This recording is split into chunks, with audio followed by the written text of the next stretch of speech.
Class second year کا سبق ہے ایک سفرنامہ جو کہیں کا بھی نہیں ہے۔ ابن انشا اس کے مصنف ہیں۔ خلاصہ ہے ہم نے بہت سے سفرنامے تحریر کیے ہیں، لیکن جس سفرنامے کا آج تذکرہ کریں اس کے بارے میں اگر کسی نے ہم سے پوچھ لیا کہ سفرنامہ کہاں کا ہے تو بتانے سے قاصر رہیں گے۔ ہم کابل کی طرف روانہ ہوئے تھے، رات ہو چکی تھی لیکن کابل نہ پہنچے۔ پشاور سے روانہ ہوئے تو تھوڑی دیر بعد طیارے میں اطلاع دی گئی کہ اس وقت طیارہ درہ خیبر کے اوپر سے گزر رہا ہے اور دائیں طرف جلال آباد کا قصبہ ہے۔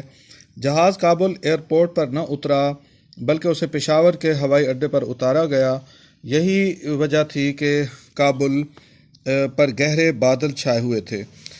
جب سے ہم نے کابل جانے کا قصد کیا تو کئی تجربہ کار لوگوں نے ہمیں مسلسل خوف زدہ کرنا شروع کر دیا کہ وہاں سردی قیامت خیز ہوتی ہے، وہاں مت جائیں۔ مولانا حامد علی خان نے اس قدر حوصلہ شکنی کر ڈالی کہ کابل میں دو اوور کوٹ پہن کر بھی انسان ایسا محسوس کرتا ہے کہ انگرکھا پہن رکھا ہے۔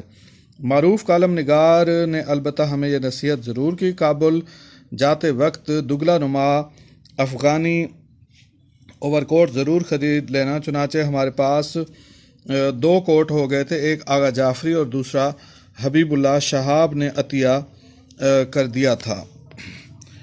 لومڑی کی کھال کے دستانے خریدے، گلے میں کانگڑی ڈالنے کا خیال ہے، لیکن وہ کشمیر کی خاص چیز تھی، کراچی میں نہ ملتی تھی۔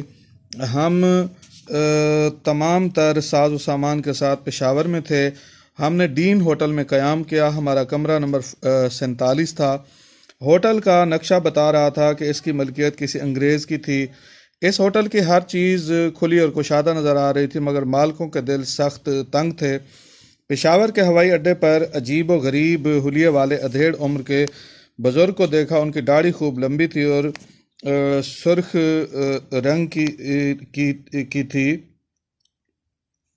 سر کے بالوں میں کنگھی نہ کی ہوئی تھی، پھولدار واسکٹ پہنے ہوئے تھے، سر پر چھتری کی چھاؤں کیے تھوڑا سا لنگڑا کر چلتے تھے۔ اس بزرگ نے بتایا کہ ان کا تعلق ڈنمارک سے ہے، نام ڈاکٹر گلبرگ تھا، کتابیں لکھنا ان کا شوق تھا۔ ان کی ایک کتاب اسکیمو ڈاکٹر تھی جس نے کافی مقبولیت حاصل کی۔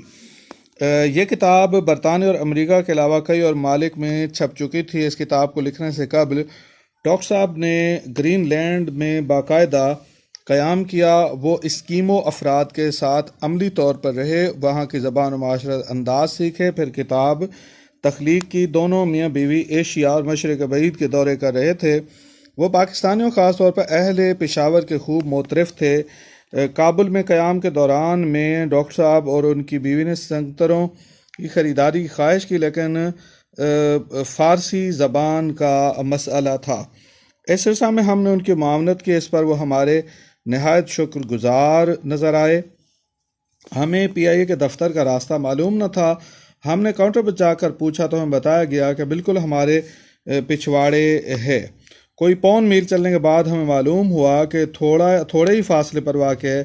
پھر کوئی آدھ میل چلنے کے بعد ہمیں پی آئی اے کا دفتر مل ہی گیا۔ ہمارا پشاور کی سیر کرنے کا ارادہ تھا، لیکن اس ایک تجربہ کے بعد ہم نے توبہ کر لی۔ ہم نے اپنے افغانی دوست سے پوچھا کہ یہاں کوئی پبلشر ہے تو اس نے بتایا یہاں تو نہ کوئی پبلشر ہے اور نہ کوئی کتب فروش۔ ادھر بک سٹال کا بھی رواج نہیں۔ ریلوے اسٹیشن پر بک سٹال سے متعلق سوال کیا گیا تو ہمیں بتایا گیا کہ افغانستان میں ریلوے نام کی کوئی چیز نہیں ہے۔ کتب سرکاری طور پر شائع ہوتی ہیں۔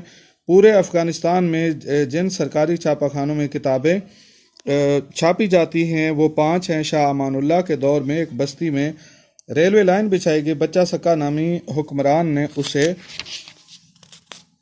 اکھاڑ پھینکا تھا۔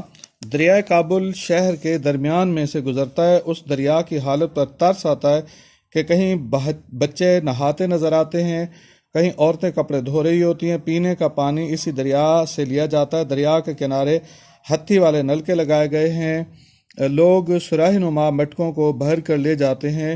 شہر بھر میں سکوں کا راج معلوم ہوتا ہے۔ ایک سکا حکمران بھی رہا، وہ قصہ الگ ہے۔